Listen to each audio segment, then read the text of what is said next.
یہ تو آپ نے دو کیٹیگرائزیشن کر کے واضح کر دیا کہ ایمان ہے، اسلام کا بنیادی مقدمہ ہے، قرآن و سنت میں محفوظ ہے، رسول اللہ کی نسبت سے اخبار ہم تک پہنچتی ہیں، اس پر اطمینان ہو جاتا ہے، تو رسول کی اتباع کا تقاضا، اس پر ایمان کا تقاضا ہے کہ ان کو بھی ہم مانیں، آپ مخبر صادق تھے۔ آپ جب ان دو کیٹیگریز میں ان چیزوں کو بانٹتے ہیں تو ایک تیسری کیٹیگری جو اتنی بڑی کیٹیگری ہے وہ بالکل نظر انداز ہو جاتی ہے۔ اب ہم کہتے ہیں بھئی قرآن پر آپ ایمان لائیں، قرآن کی ہم بات کرتے ہیں تو قرآن میں نماز کا ذکر ہے، روزے کا ذکر ہے، حج کا ذکر ہے، زکوٰۃ کا ذکر ہے، کیسے ہوگی اس کا ذکر نہیں ہے۔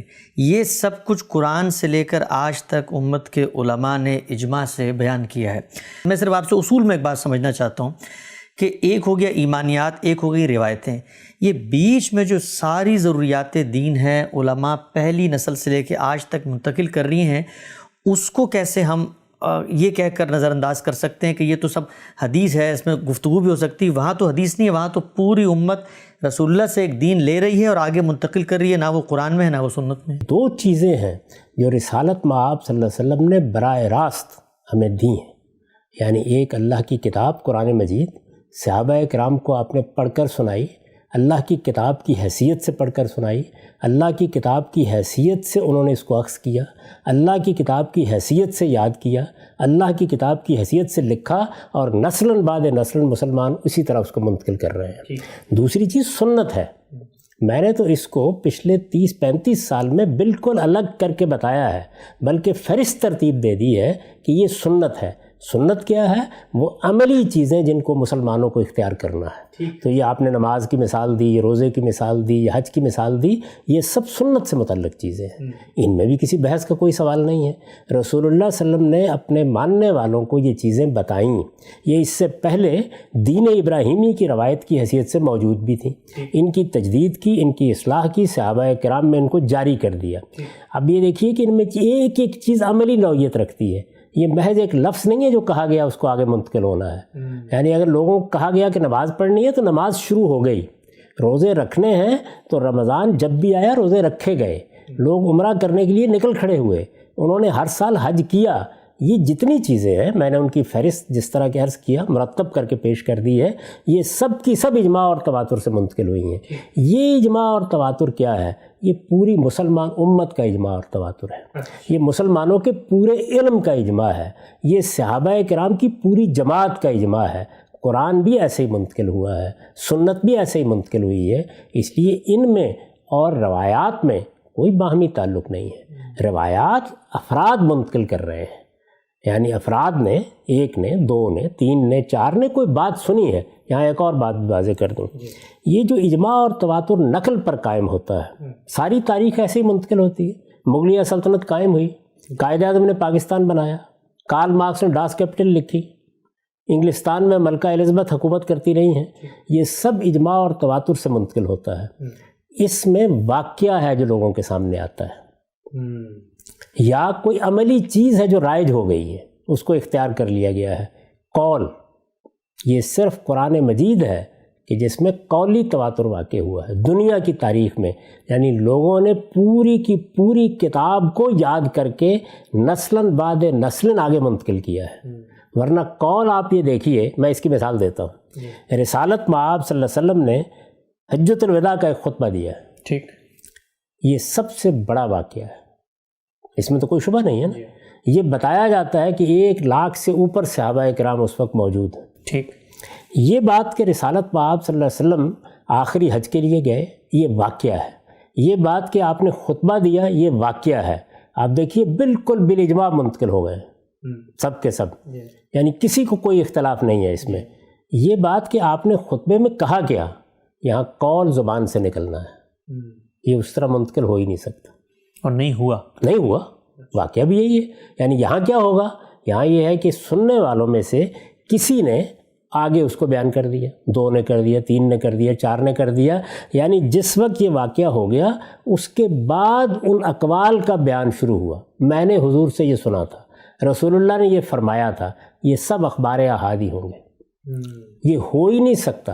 اس وقت بھی آپ دیکھیں ہمارے ہاں اس وقت بعض جلسے ہو رہے ہیں، بعض واقعات ہیں جو پیش آ رہے ہیں، وہ سب کے سب خبر بن جاتے ہیں۔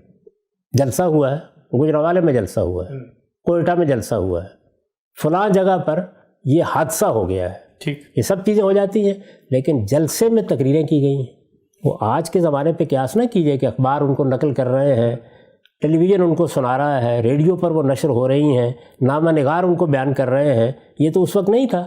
تو کیا ہوتا، کوئٹہ میں جلسہ ہوا ہے، اب لوگ بیان کرنا شروع کرتے ہیں، 1 2 3 4، پھر اس کے بعد یہ چیزیں پھیل جاتی ہیں، اب آپ ان کو جمع کرنے کے لیے نکلتے ہیں۔ تو یہاں اس طرح ہوتا ہے، اور جب اس طرح ہوتا ہے تو پھر جانتے ہیں کہ کیا چیز ہے جو اجماع تک پہنچتی ہے، یعنی ایک نے بیان کیا، دوسرے نے بیان کیا، تیسرے نے بیان کیا، مختلف جگہوں پر لوگ چلے گئے، جلسہ سننے کے بعد انہوں نے اپنی اپنی جگہ جا کے بیان کیا، آپ کو 2 4 5 10 20 50 لوگوں سے ایک ہی بات سننے کو ملی۔ اس کو کہتے ہیں اجماع اہل العصر، اجماع اہل الحدیث، یعنی اس پر اجماع ہو گیا۔ سب لوگ جو روایت کر رہے ہیں، تاریخ لکھ رہے ہیں، اس فن کو منتقل کر رہے ہیں، اس علم کو منتقل کر رہے ہیں، ان کا اجماع اس پر ہو گیا۔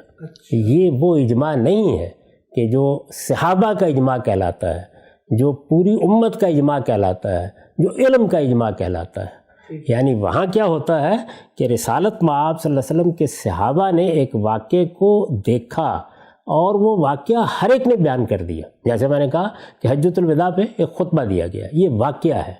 جو باتیں اس میں کہی جاتی ہیں وہ قول کی حیثیت سے آگے منتقل ہوتی ہیں۔ تو یہ اقوال ہیں جو ظاہر ہے کہ بیان کرنے والا کسی دوسرے کو جا کے بیان کرے گا نا، یعنی وہ کہے گا پہلے، یہ واقعے کے طور پر ایک اجماعی خبر نہیں بن گئے، بلکہ اب انہوں نے منتقل ہونے کا عمل شروع کیا ہے۔ ممکن ہے کہ پوری تقریر میں سے کوئی 2 جملے ہی آگے کوئی منتقل کرے، ممکن ہے لوگ بیان ہی نہ کریں، اور ممکن ہے کہ کوئی ایسی بات اس میں کہی گئی ہو جو بڑی غیر معمولی ہو، وہ آپ بھی بیان کریں، میں بھی بیان کروں، اگر ہم سننے والے ہیں 10 لوگ بیان کریں، 20 لوگ بیان کریں۔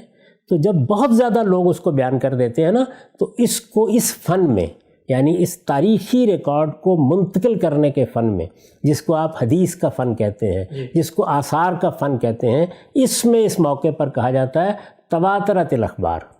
یعنی اس جلسے کے بعد 1 2 4 5 10 بہت لوگ اس بات کو بیان کرنے لگ گئے ہیں کہ یہ بات کہی گئی تھی۔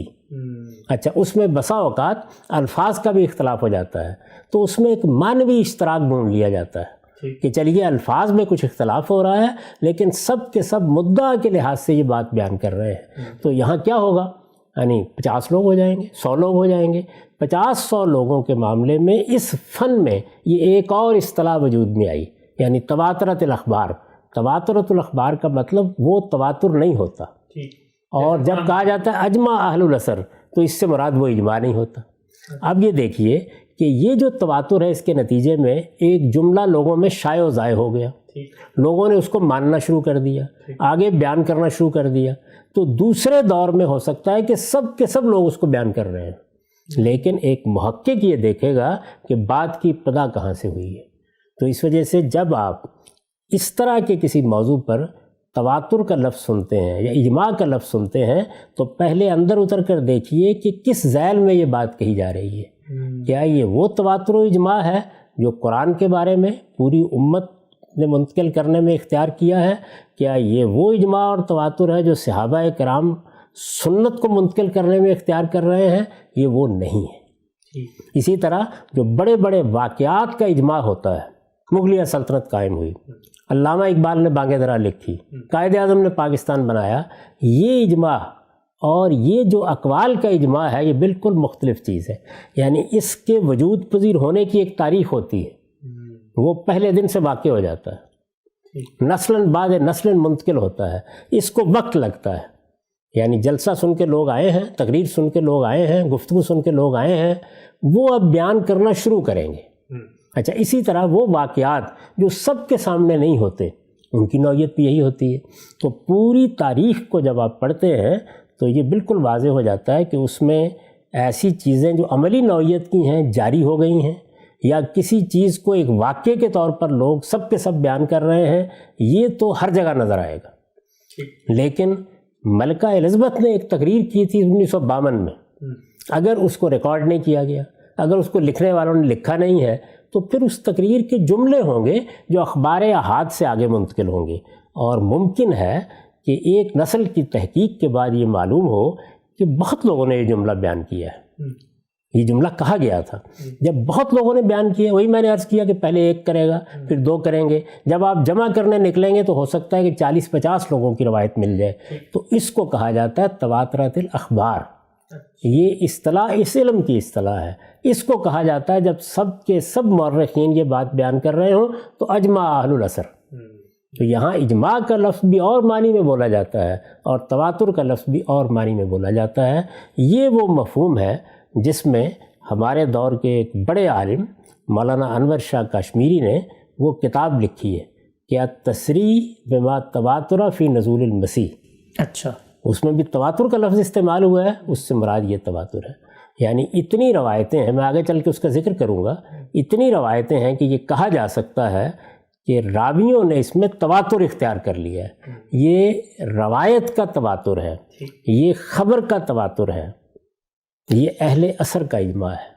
تو ان دونوں کو بھی الگ الگ رکھنا چاہیے، اس پر تحقیق بھی ہوگی، اس پر گفتگو بھی ہوگی، اس کی تاریخ بھی جانی جائے گی، ایک ایک قول کب سے روایت ہونا شروع ہوا ہے اس کو بھی دیکھا جائے گا۔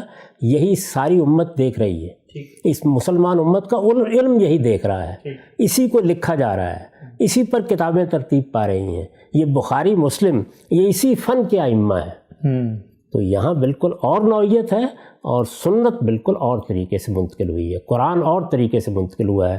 وہاں نہ راوی کی ضرورت ہے، نہ اس کے کردار اور سیرت کو دیکھنے کی ضرورت ہے، وہ تو ایک واقعہ ہے جس کو بیان کر رہے ہیں۔ رسالت بآب صلی اللہ علیہ وسلم کی بعثت ہوئی تھی، نبوت کا دعویٰ کیا تھا، آپ کا اسم گرامی محمد بن عبداللہ تھا۔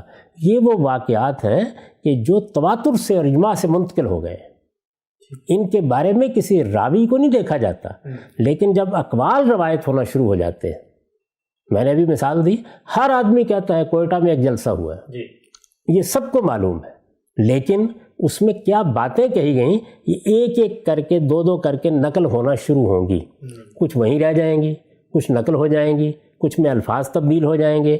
اس کو اخبار احاد سے منتقل کرنا کہا جاتا ہے۔ یہ اخبار احاد جب تعداد میں کافی ہو جاتے ہیں، بہت لوگ مختلف علاقوں میں ان کو بیان کرنا شروع کر دیتے ہیں، تو کہا جاتا ہے تواترت الاخبار۔